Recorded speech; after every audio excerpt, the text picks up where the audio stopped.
மனுஷனை போட்டு சிரமப்படுத்துன்னு அவன் அவன் ஏங்கி போவான். அன்புக்கு அஃபெக்ஷனுக்கு ஏங்குவான் பாருங்க. யார்கிட்டையும் லேசில் பழக மாட்டான். லேசில் யார்கிட்டையும் பழக மாட்டான், பம்புவான். ஏதோ போங்க, ஆண்டவன் அவனோட பழகக்கூடிய ஒரு வாய்ப்பு எனக்கு கொடுத்ததுக்கு ஆண்டவனுக்கு நன்றி சொல்கிறேன், பாபாவுக்கு நன்றி சொல்லிக்கிறேன், தெய்வத்துக்கு நன்றி சொல்லிக்கிறேன். கஷ்டமா அதெல்லாம் நான் வெளியில் சொல்ல முடியலம்மா. சில விஷயங்கள்லாம் சொல்ல முடியாது. என்ன அவ்வளவு நட்புக்கு அவ்வளோ மரியாதை கொடுப்பான், யாராக இருந்தாலும் சரி.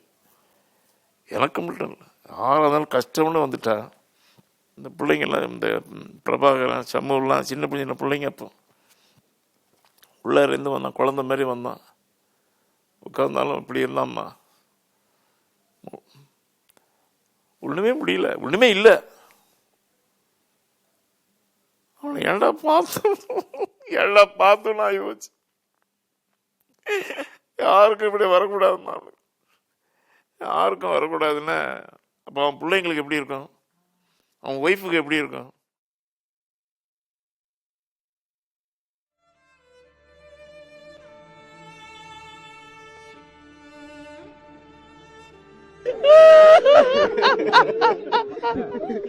என் தெய்வங்களை விட்டு எல்லாம் போயிடுச்சா,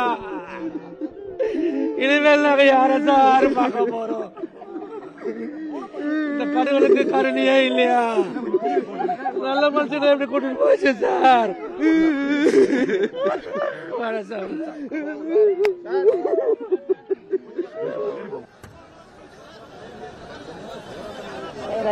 இவர் இப்படி இருப்பாரு, அந்த நேரத்துல இவர் இப்படி இருப்பாரு, இந்த நேரத்துல இப்படி இருப்பாரு, அரசியல்வாதியா இருக்கும்போது இப்படி இருப்பாரு, நடிகரா இருக்கும்போது இப்படி இருப்பாரு, சகோதரனா பழகும்போது இப்படி இருப்பாருன்னு விஜயகாந்துக்கு பன்முகத்தை நம்ம சொல்லவே முடியாது. ஒரே முகம்தான் விஜயகாந்த் அவர்களுக்கு. அது நல்ல முகம், அவ்வளவுதான். அது அரசியல் இருக்கும் போதும் சரி, திரைப்படத்துறையில இருக்கும் போதும் சரி, நம்மள நண்பரா நம்ம கிட்ட எல்லாம் பழகும் போதும் சரி, அதே முகம்தான். நான் எங்க வீடு அடுத்த தெருதான், ஒரே ஏரியால தான் இருக்கும். ஒரு பல ஆண்டுகளுக்கு முன்னால் பாத்தீங்கன்னா ஞாயிற்றுக்கிழமைகள்ல விழா காலங்கள்ல தொண்டர்களை சந்திப்பார். ரசிகர் மன்றமா இருக்கிற காலத்திலே கூட, அதுக்கு முன்னாலே கூட.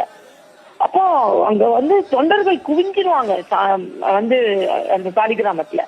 நான் கேட்பேன், என்ன தம்பிங்களா இவ்வளவு பேர் வந்துடுறீங்களே அப்படின்னு கேட்கும்போது, இல்ல எங்க வீட்டுல உள்ள ஒரு மாதிரி எங்க அம்மா அப்பா எல்லாம் பாக்கணும்னாங்க, குடும்பத்தோட கூட்டிட்டு வருவாங்க. இன்னும் அவர் நல்லா இருந்திருந்தாலும் தமிழக அரசியல்ல கூட பல சூழ்நிலை மாற்றங்களை கொண்டு வந்திருக்க முடியும்.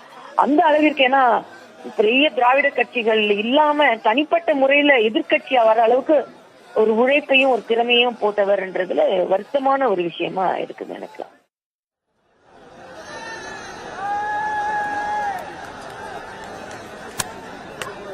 விஜயகாந்தினுடைய பெரிய சிறப்பு பொது வாழ்க்கையில் ஒன்று உண்டு. ரொம்ப யோசித்து பார்த்தால் அதுதான் அவருக்கு மிகப்பெரிய தனி அடையாளம் என்று நான் கருதுவேன். கலைஞர் மறையட்டும், ஜெயலலிதா மறையட்டும், அதற்கு பிறகு அரசியலை பற்றி நாம் யோசிக்கலாம் என்று பல பேர் கருதியிருந்த காலத்தில் கலைஞர், ஜெயலலிதா என்ற இருவரும் ஆளுமைகளும் அரசியலில் உச்சத்தில் இருந்த காலகட்டத்தில் அரசியலில் குதித்தவர் விஜயகாந்த் அவர்கள். எதிர்கட்சி தலைவர் என்ற உயரம் வரைக்கும் அவர் பொது வாழ்வில் தொட்டுவிட்டார். உள்ளொன்று வைத்து புறமொன்று பேசாதவரை நில்லென்று சொல்லி நிறுத்தி எடுத்துக் கொண்டது காலம்.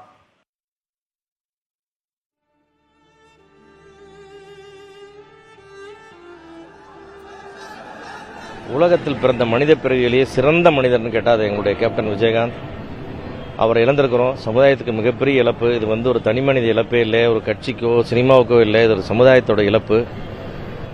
ஒரு இரும்புக்கு கூட துரோகம் நினைக்காத எங்களுடைய கேப்டன் இவ்வளவு நாள் இவ்வளவு சித்திரவதைப்பட்டு இன்னைக்கு அதுலேருந்து விடுதலை ஆயிட்டான்னு தான் நான் நினைக்கிறேன். ஏன்னா அவ்வளவு உடல் ரீதியாக அவர் அவ்வளவு சிரமப்பட்டிருக்கார்.